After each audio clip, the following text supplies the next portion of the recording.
What's going on YouTube? This is 3zinferno. So I'm here to talk to you guys today about, it's after September 1st.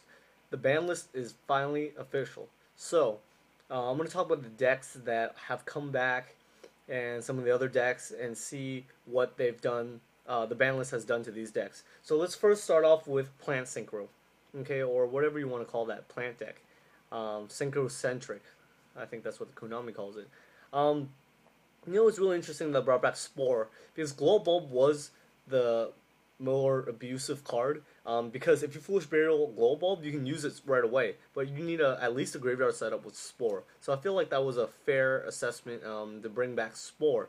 I think the deck is live again because of Spore. Back then, when you won 1-for-1 Dandelion, you don't really have anything like too good to do.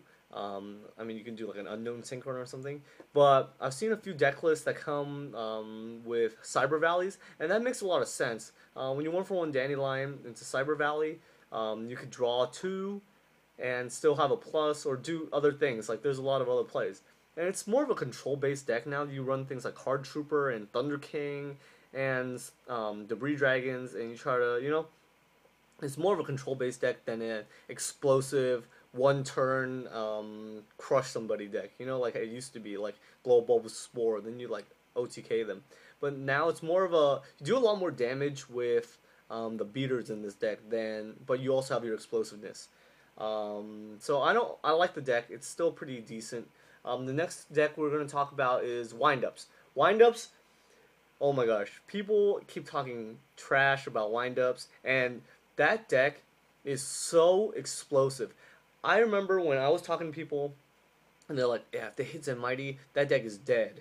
And I said to myself, you know what, if they have one copy, they're still fine. And I've talked about it plenty of times. I've played Windup so many times, I'm like, they're not a one-trick pony. People always think, oh, if they can only hand loop and that's it, they can't do anything else. They're not a one-trick pony. Magician Shark is still one of the most broken 2-card combos in the game.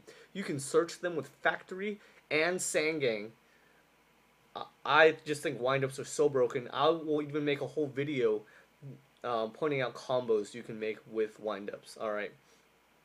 But right now, I'm just going to stick to that windups are devastating, and you should not take them lightly.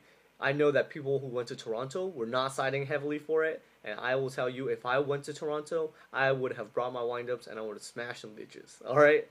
Not to swear, but seriously, people are really underestimating windups. Next deck I'm going to talk about that has something brought back, we have Agents. So the Earth is really an important card. People were saying, like, you can run one of and still run that deck. But honestly, it's more consistent with 2 Earths because the Agent deck is really based on, you really need to get an Earth or Venus in your hand first turn to do damage. Because if you don't set up your graveyard for Hyperion, you can't really do that much. You start drawing dead Mystical Shine Balls if you don't draw your Venus or your Earth. So it just happens, like, you really need to draw your Agents really early in the game. And so that Earth adds a little more consistency to the deck. Because when you only had one Earth, you had to run things like Pot of Duality or something. That would really mess up with the flow. So when you have 2 Earths, it really helps a lot.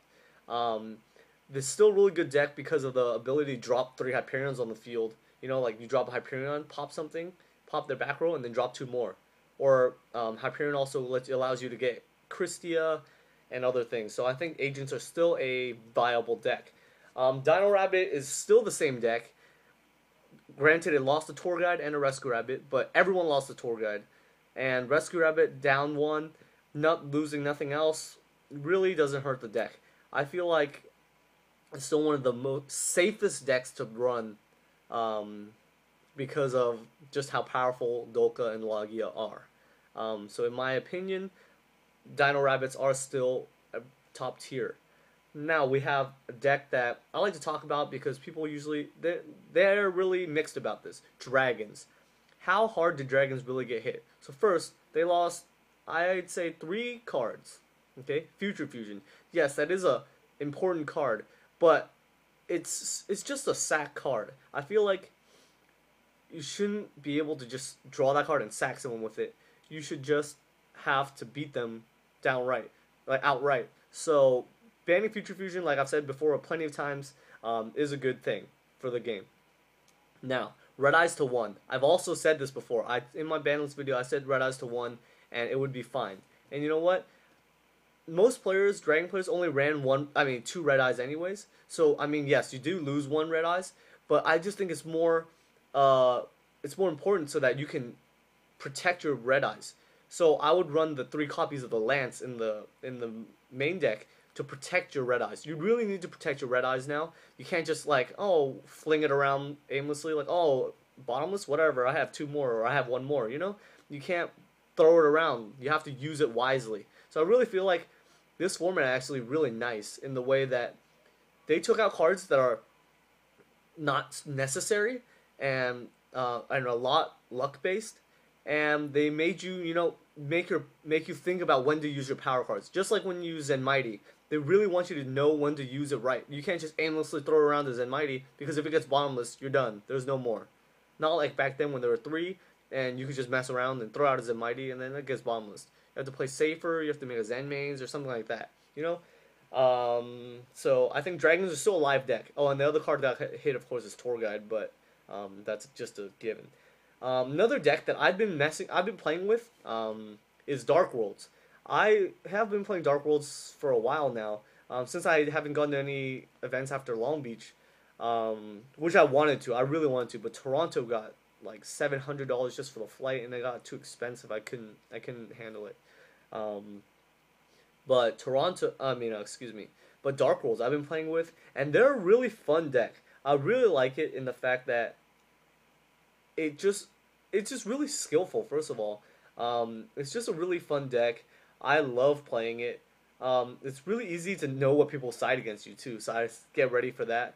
And I just like, the only reason Dark Worlds isn't and will never be viable is because, not viable, but for tier 1, is because of the mirror match. You can't run Dark World dealings and expect to win a mirror match, because you will get crushed. Like, they will freaking activate, if you activate Dark World dealings and they discard like a Grapha, yeah, that's not good.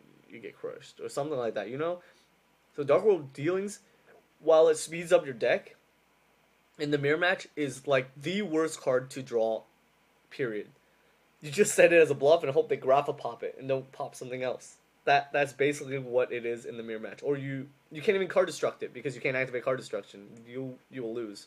So honestly, the mirror match is the reason why Dark Worlds aren't tier 1. Like, everyone can't run Dark Worlds, because Dark World dealing speeds up the deck so much, but yet you can't run it in the mirror match or you will lose. Alright? So that's what I think about Dark Worlds. And the last thing, hero variants or hero decks are really good. Right now they have Super Poly to get Escoritos out. They can run one of the few decks again that can still run Skill Drain. But for me, one card that I think is one of the hidden gems of the new set, I have picked up so many copies of this because I think it's going to be a game-breaking card sooner or later, is Silver Sentinel. If you don't know what this does, this is a Toy Magician on crack. 1500 attack, 1300 defense, warrior type, level 4, earth. You can set this card from your hand to the spell or trap zone as a spell card. During the end phase, during the end phase of the turn, this set card in your spell or trap card zone was destroyed by an opponent's card effect and sent to the graveyard. You can special summon him and destroy one of your opponent's cards. That is so broken. This is the ultimate mind game. It's the best card in Heroes. One of the reasons, if I went to Toronto, the only reason I would even think of running something else besides windups is to run Heroes with this card. It is such a mind game. I love this card because it is such a psychological factor to this game.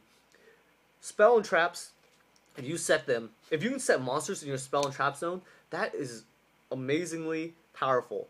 Right? What happens is, your opponent, because Heroes have cards like E-Call, Rhoda, and Pot of Duality. So you can use your E-Call for Stratos, and then reinforcement a Silver Sentinel.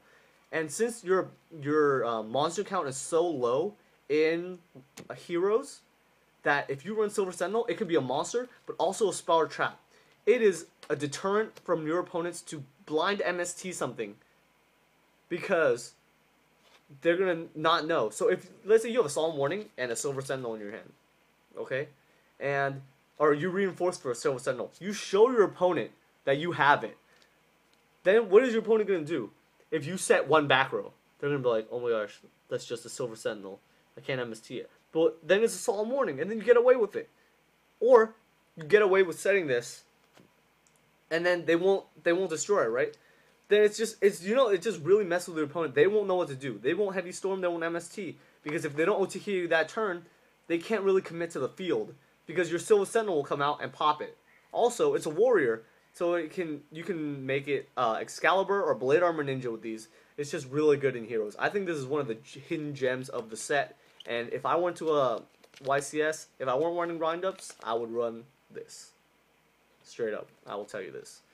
Alright, so that's all I have to talk about. Some of the other decks I don't really know too much about, like Georgia's, I want to talk about, and I heard it's really good, but I really don't have, I haven't played it enough to tell you a lot about it. But I know it can do a lot of strong plays, and Georgia, whatever that, Georgia armor is really good in recruiting those pieces. So let me know what you guys think about my analysis of the current decks, and let me know what you guys want to hear about next. Alright, thanks guys. 3zinferno signing out.